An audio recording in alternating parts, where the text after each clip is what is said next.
Le plat de pâtes avant d'aller dormir. Et le matin, ça donne une patate. Tu sais, ça se voit pas comme ça direct. Devinez hier qui m'a envoyé un mail. Belle ville en vrai. Ils m'ont appelé pour que je leur file des rushs de l'année dernière pour faire le teaser de la prochaine édition de Belleville en vrai. Et évidemment pour nous demander de revenir. Et le Pro Bowl aussi, ils nous ont rappelé. Je suis trop saucé. J'ai dit qu'on était trop sympathiques, tout ça. Donc le Pro Bowl, on va peut-être les aider à monter une partie, une dimension beaucoup plus marketing, promotion et tout, parce qu'on va se servir du service. Et Belleville, bah, c'est le cœur, quoi. Belleville, c'est associatif. Donc passer du temps avec les petits et refaire une vidéo légendaire. Mais cette fois, on va essayer d'être organisé, on va venir à plus. On va remonter sur scène. Yes! Du coup, la journée commence bien. Je lis et je prends des notes en même temps. Il y a un chapitre sur le principe d'engagement et de cohérence.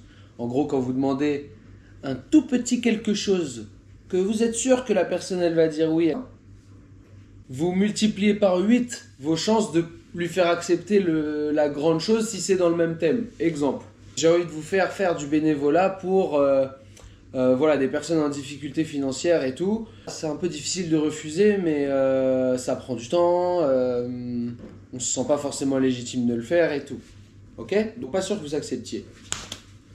Si je vous demande comment ça va et que je demande des renseignements sur comment va votre vie, vous me dites bien, bien, super, je suis en bonne santé, la famille, les affaires, tout va bien. Et que là, je vous demande si vous voulez faire du bénévolat, fois 8 de chances que vous acceptiez. Ça, c'est le principe de cohérence. En fait,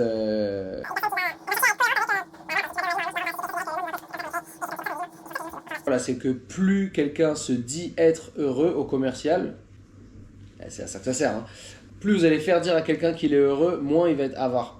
Plus il va être dans une position de générosité. C'est de la psychologie.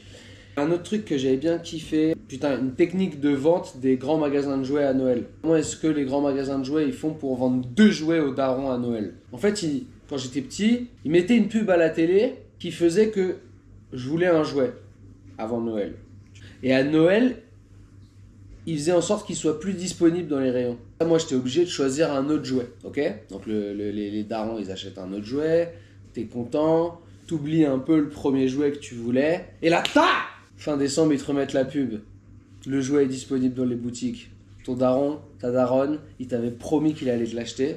Par cohérence, dernier truc très intéressant, un peu plus difficile, très concret à faire mettre en place dans le business, c'est en fait pendant la guerre en Corée, les Chinois ils faisaient des détenus américains et au lieu de les torturer et de mal les traiter, ils se sont rendus compte qu'ils faisaient participer à des concours d'écriture pour gagner des clopes, pour gagner des fruits, pour gagner des petits avantages quoi. Du coup, les Américains ils se mettaient à rédiger des lettres et tout où pour se donner des meilleures chances de gagner, ils disaient ouais, le régime communiste c'est pas si mal finalement et tout.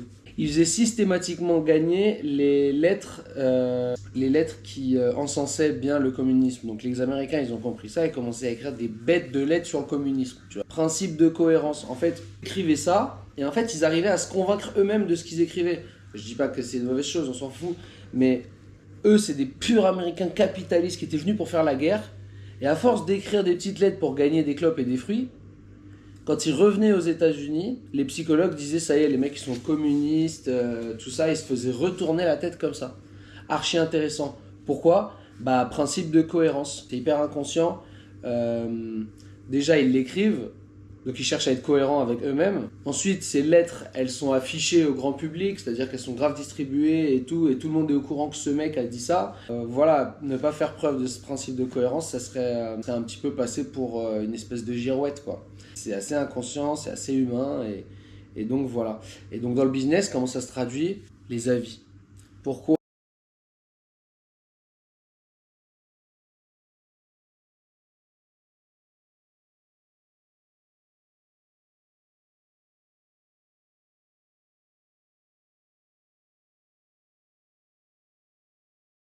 Quand vous consommez un truc, on vous demande de rédiger un avis 17 fois par jour, c'est parce que vous restiez fidèle à cet avis. Une fois que vous avez dit cette app est super, vous devenez une espèce d'étendard, vous devenez une espèce d'activiste de cette marque parce que vous avez pris 5 minutes pour donner votre avis et dire que c'était bien. Et ça reste très longtemps.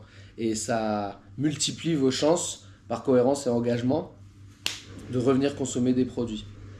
Donc voilà l'équipe, j'espère que ça vous a appris quelque chose.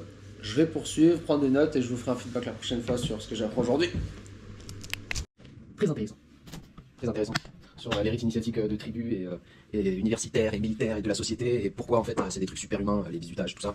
Parce que c'est des trucs qui préservent l'engagement et la solidarité dans des groupes. Et que finalement c'est pas des trucs de barjo. Ça fait pas mal réfléchir. Je vous emmène faire une petite séance de sport ou c'est comment? Allez, je vous emmène avec moi aujourd'hui.